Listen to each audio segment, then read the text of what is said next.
Hello, hello, my lovely friends.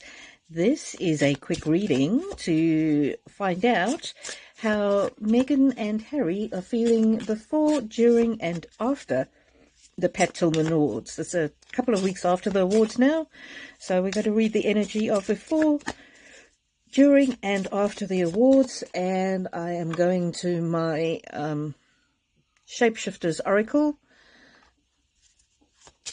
and I'll just clear the energy. Oh, Miss Spiderweb and the Priestess of Time. This came out in the previous reading I did. Again, this was the card that I pulled for Meghan's overall energy over the Invictus Games, and this was the card that I pulled for representing Dominic, the CEO that just quit, and how Meghan was giving him grey hairs and she felt he was caught up in her web. So that's interesting. Those cards wanted to jump out again, but we're going to clear that energy. Now we're looking at before, during, and after. And what do you think? Who was driving the awards? Was it Harry? Was it Meghan? Was it WME?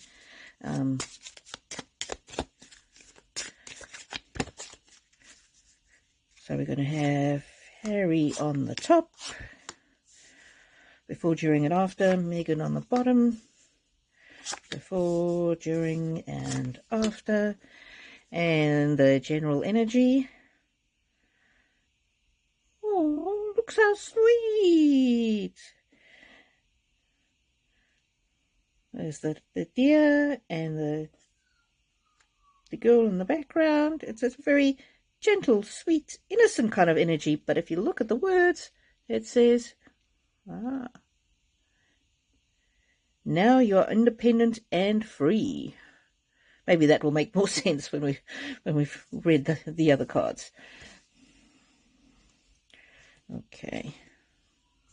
So Harry, what was his energy before the Tillman Awards? Was he happy to go ahead, even with all the controversy? What was it? Oh, this says to me that everything was being orchestrated behind the scenes, and Harry just kind of felt he had to go along with it. He didn't really feel like he had much control. Other people were pulling the strings, and he had to go along with it. Maybe initially he thought it was an okay idea, and then when the controversy hit and Mary Tillman said she didn't want him to get the award, he just felt that he didn't have much control. He felt that others behind the scenes were pulling the strings. And then during the awards, to me, he looked very unhappy, very deer in the headlights kind of energy. And maybe that's the deer in the headlights over there. So during the award, the mermaid and the turtle, an elder will teach you.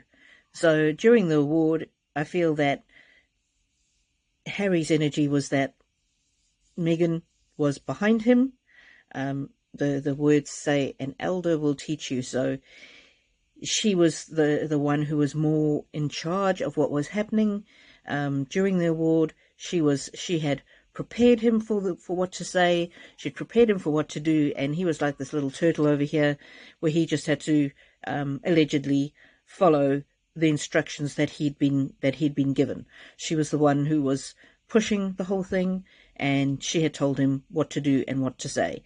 And that speech that he gave, those words to me didn't ring true to being Harry's words. What do you think about that? Leave me a comment. Do you think those were Harry's words? Do you think Meghan wrote the speech? Do you think somebody else wrote the speech? But this energy here is saying Harry had to be the one who had to stick his neck out, take the flak, be front and center, but Meghan was in the background, pushing. And then since the awards, since everything's happened, how does he feel?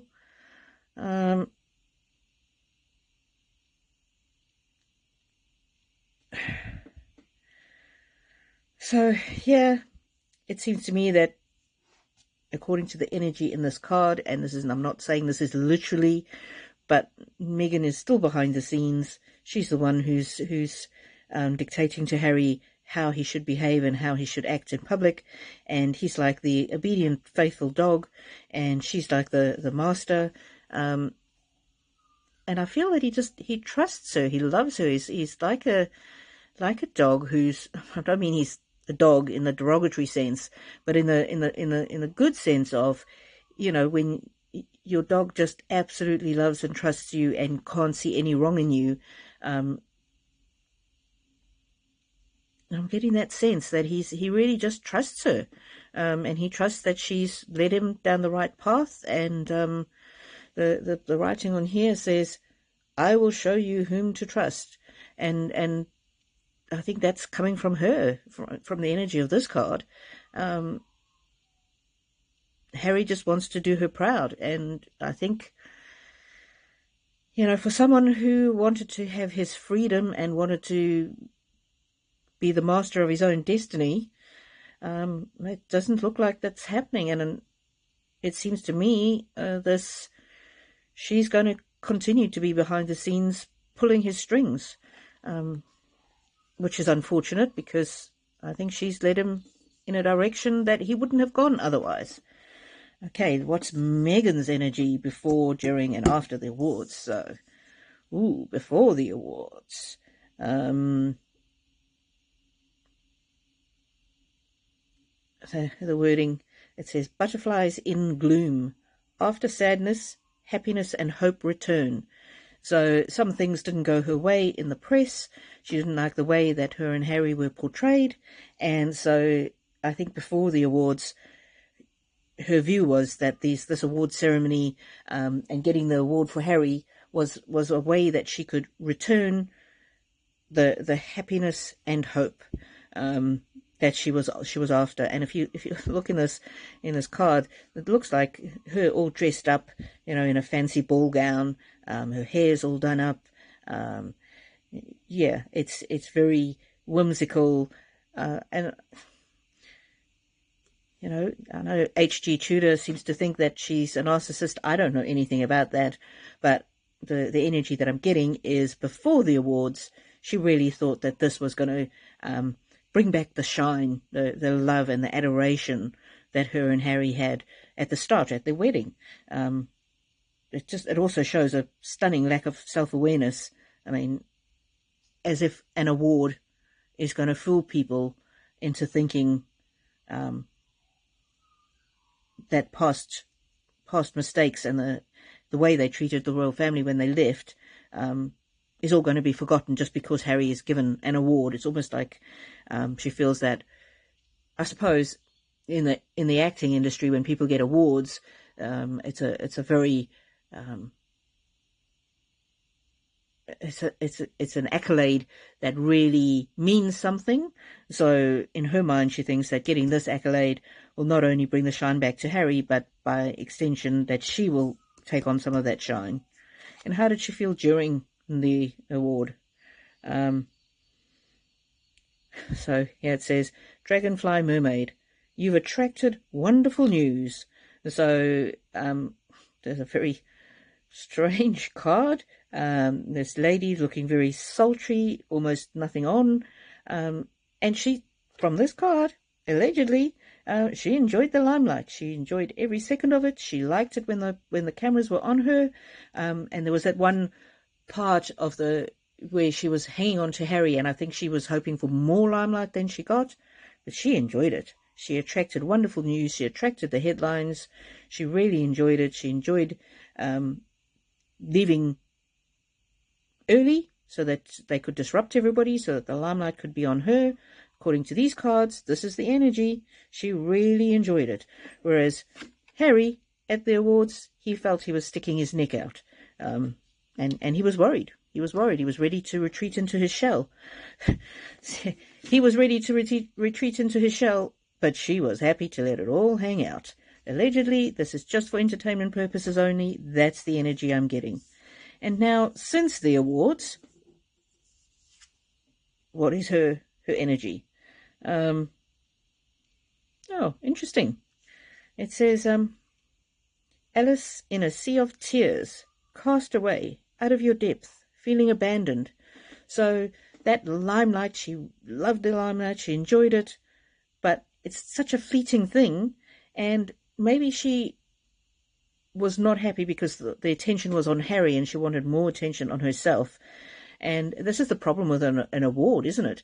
That you get the award and then the next day the news cycle goes on to something else, like a potential assassination of a president. And so she feels that it didn't last long enough for her. She wanted to bask in the glory of it a lot longer. She feels abandoned and cast away, and according to this card, I feel she's plotting what is her next strategy. What can she do next to get the attention, the positive attention, the glow and the love that she felt right at the very beginning. And it's really sad because she doesn't realize that if she had just been kind, like she said in that in the interview with when she got engaged, she asked, was he nice? Because it wouldn't make sense if he wasn't kind. If she had just been kind to the royal family, to the British people, she would be in the limelight. She would be absolutely adored. It wasn't a competition, and this was the problem. She didn't realize it wasn't a competition for the affection of the British subjects and the Commonwealth. It wasn't a competition. She couldn't compete with anybody. If she was just kind, it would have all worked out. That adoration would have amplified and continued, and people would have loved her forever if she had been kind to Harry and the royal family and the British people. And so we come back to the overall energy. Interesting. This is how I felt that Harry was relating to this award. A deer caught in the headlights. This more masculine energy, this more solid, in your face kind of energy. I feel this was more how Meghan feels about the whole thing. And she's behind there pushing, and she wants more. She wants more attention, more accolades. And I think she was quite annoyed that Harry was the one that was getting an award and not her. So, oh, my throat closing up again. So there's some truth to that, that allegedly she doesn't want people to know about her. So, like if you do, subscribe if you haven't, and I'll see you in the next one.